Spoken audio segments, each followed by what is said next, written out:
This is really the big day as far as global finance and global economy is concerned, and we at ET Now continue to get you the biggest voices on this. And joining us right here on ET Now at this moment is RBI Governor Raghuram Rajan. Dr. Rajan, thank you very much for being with us.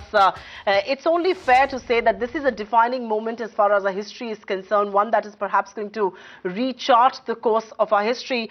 Many people believe this is the biggest event since World War II. Is that a view you concur with? I know it's a bit of a hyperventilation there, but do you agree with some sort of a comparisons being made? Well, first, I do think it's a very important event. It's certainly says something about the forces of anti-globalization, anti-unity that are emerging. However, I think the true impact of this event will only be known over time. Clearly, the United Kingdom is now preparing, will now have to prepare to exit the European Union. But whether that will precipitate more exit, whether that in turn will precipitate more anti-trade movements in other countries and the election of anti-trade leaders, and whether that eventually hurts countries that are very dependent on trade across the world, that remains to be seen. And there could be a lot of correction along the way, in which case this would be seen more as a one-off event for the United Kingdom rather than a global event. And some of that correction will actually be painful, and I'm going to touch upon that in just a bit, Governor. But just till, till Thursday evening, one did think that Britain is eventually going to vote to stay within the Union. It would have gone down to the wire. It would have been a fight to the finish. But do you believe at one level the Brexit vote has taken most people, whether it's in India or overseas, by surprise? Were you taken off guard by the decision of Britain to exit? No, I think the signs were definitely there for anybody who cared to read them, that there was a lot of anger, that despite so many predictions of doom and gloom on the economic front if they exited, people seem to take those predictions in their stride and move on and say, we really want to determine our own destiny. So there were certainly enough signs there. Now, I think in the last few days, the polls seem to suggest the Remain would have it, and I think the markets got overly enthusiastic about those polls, of course, forgetting to a certain extent the fact that again and again, who actually shows up at the polls matters, and if you can't track that very well, you may be surprised. Governor Rajan, some sort of semblance did return to markets by the close of trade. There is some amount of sanity that's come in. It's a Friday. We'll perhaps see a different picture on Monday. But I must ask you this at this point in time. It was supposed to be a catastrophic event, and it turned out to be. Most markets and currencies did react very, very sharply to this. My question is, do you believe, given the event that the world has witnessed, we are going to see the risk-off sentiment, the risk aversion, the panic, so to say, here to stay? Do you agree with that assessment that the risk off as far as equities, currencies are concerned, and that sentiment is here to stay right now? I think we should probably expect that risk off sentiment to be there for a while. Clearly, of course, risk off means you take your money off the table, but you have to put it somewhere. So where do you put it? Typically, initially, flight to safety, flight to gold. But over time, you have to redeploy it. And certainly what will be interesting is where investors choose to redeploy as the volatility subsides.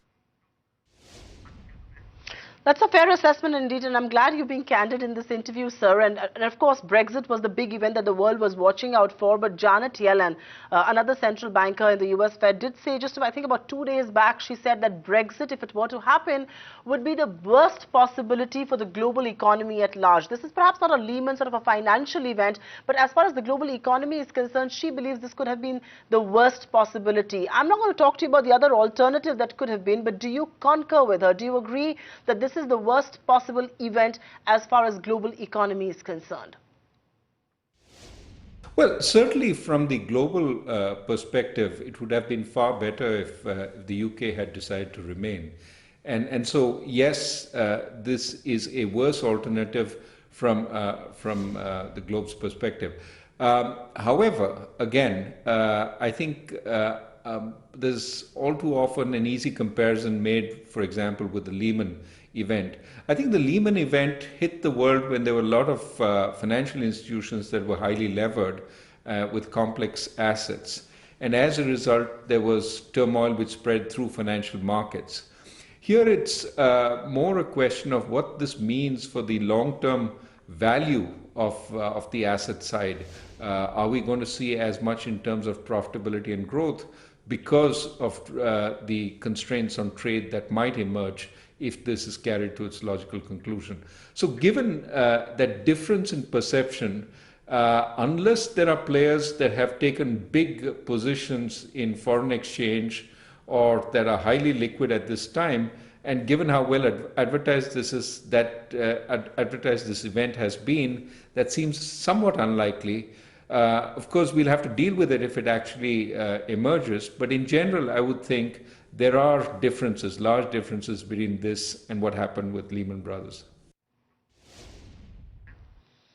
Fair point indeed, Governor Rajan, but you alluded to the point that the eventuality of the decision will of course be over a period of 2 years. Of course, there is going to be a political change in leadership. I mean, David Cameron has already said he's going to resign. My question is largely on, and Britain will renegotiate its terms of engagement with the European Union, and all of that is going to happen over a 2-year period. It's the uncertainty in between. I mean, yes, the event has happened and it has been catastrophic in that sense, but do you believe the uncertainty in the 2-year period is perhaps something that is going to be of a larger magnitude? Is that something that's worrying you at this point in time, the impending uncertainty as far as the next 2 years are concerned? Well, uncertainty can play both ways, right? On the one hand, you may get worse outcomes than anticipated. On the other hand, as they realize the magnitude of the event that has been unleashed, perhaps there will be corrective forces. In negotiating to leave, they might decide to do a more contained negotiation rather than a full leaving. Both sides may compromise on that. And similarly, the contagion effects that we're worried about, which are probably as important, may not materialize as countries realize the costs of actually leaving. The magnitude of the event will perhaps make a lot of people realize that the uncertainty perhaps is a little better off than the event itself. But Dr. Rajan, what we saw today was of course a very catastrophic reaction across the world, what we saw this Friday. But my larger question is, do you believe at one level these were knee-jerk reactions, whether it was the equity action, whether it was the currency carnage, not just in India but around the world, because there was some sort of semblance that was returning to markets. Do you believe at one level this was a knee-jerk reaction? Thank God it's a Friday, because there is going to be a weekend, Saturday, Sunday now to follow, where some of the pain can perhaps be absorbed. And do you expect sanity to return to some of these markets come Monday morning? See, I'm not a market expert, and I don't know how they will react. I do think that sometimes markets tend to overshoot, but you can see overshooting only after the fact. It's hard to predict it.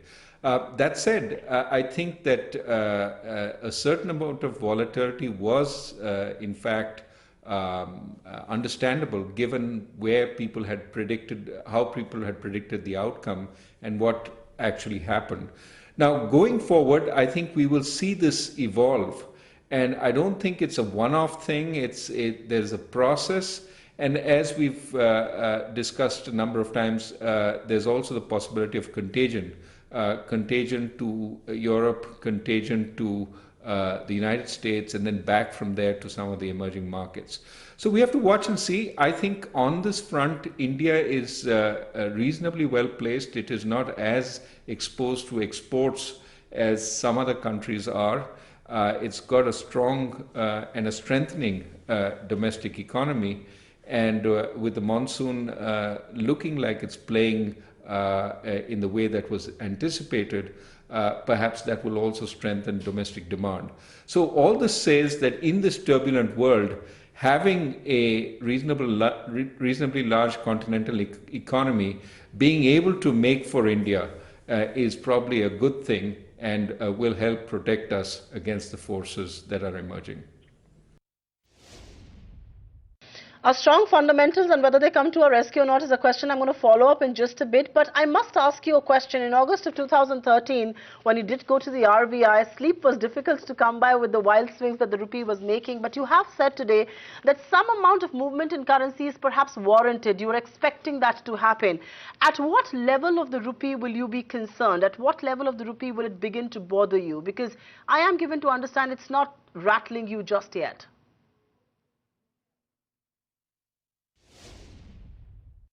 See, as far as the Reserve Bank is concerned, so long as there are orderly adjustments, we don't worry too much. The main thing is that the value of the rupee should be determined by how people think its fundamentals ought to be. And for that, we have to work on the fundamentals. And I've said repeatedly, it means good policies, whether it's policies on facilitating growth through structural reforms, GST, whether it's fiscal rectitude, or whether it's keeping inflation under control. These are the kinds of things that ultimately will define the value of the rupee, and not day-to-day sort of fluctuations or intervention. So my sense is, if we've got the fundamentals straight, our only job is to make sure we don't go too haywire every day in the markets, and let the rupee find whatever level it has to. All right, so the rupee doesn't need too much of intervention by the RBI, but we do know that the RBI is out there in the market to bring out some amount of semblance and sanity to the rupee. But Governor, let me be a contrarian and ask you a question that some experts are voicing, that the rupee was indeed overvalued, correction was warranted. It's the pace of the correction which is a worry. Would you agree that at one level rupee was overvalued, and it's only fair that that correction is happening right now? And one perhaps is that par with that correction happening? Well, if the rupee was significantly overvalued, you should see substantially more movement in the rupee than in other currencies. I think it's well in the middle of the pack, if not at the more limited movement end. And so I'm not overly worried one way or the other at this point. All right, not overly worried about the rupee, but what you will be perhaps a part of, at least over the next few months, is going to be a concerted action from central bankers for currency stability. What sort of action are you in fact anticipating, and what sort of action are you really alluding to? Currency stability, a concerted action by central banks? One would want to know what sort of action can that be, beginning from Chicago all the way to China?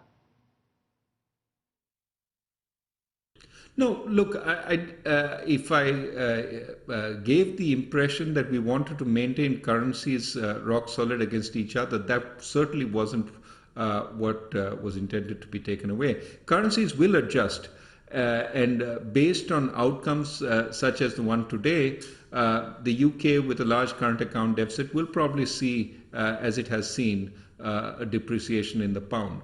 But my greater point was that we shouldn't intervene in a significant way to move the currency in a direction which gives our domestic economy a whole lot of competitiveness relative to other economies.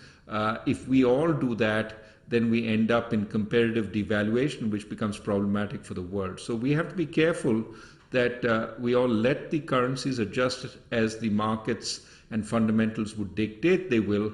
And intervene only to reduce volatility, but not in fact to set a direction.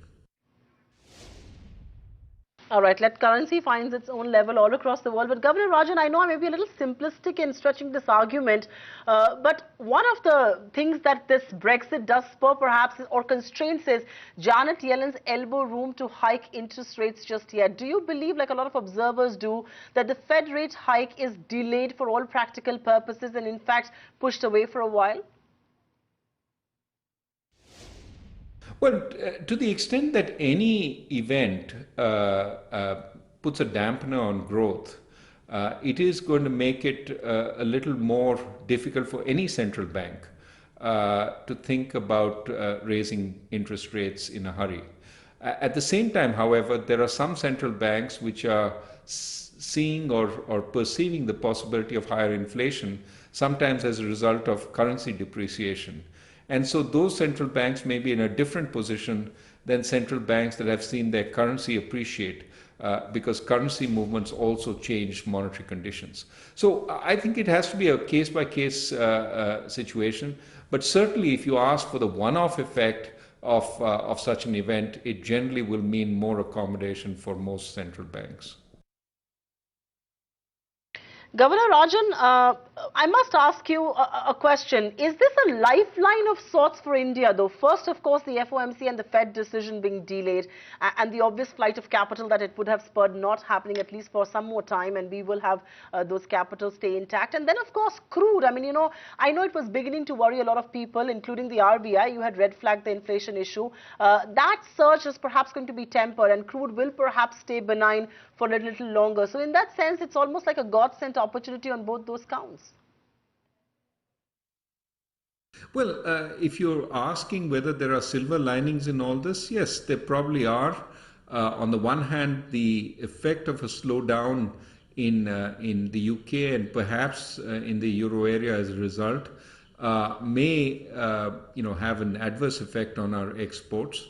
But on the other hand, the boost given to us by a fall in commodity prices, especially oil, offsets that a little bit. In general, I'm of the firm view that adverse events elsewhere in the world don't necessarily help us on net. But in relative terms, yes, we are a largely domestic oriented economy, a lot of domestic consumption, some pickup in domestic investment.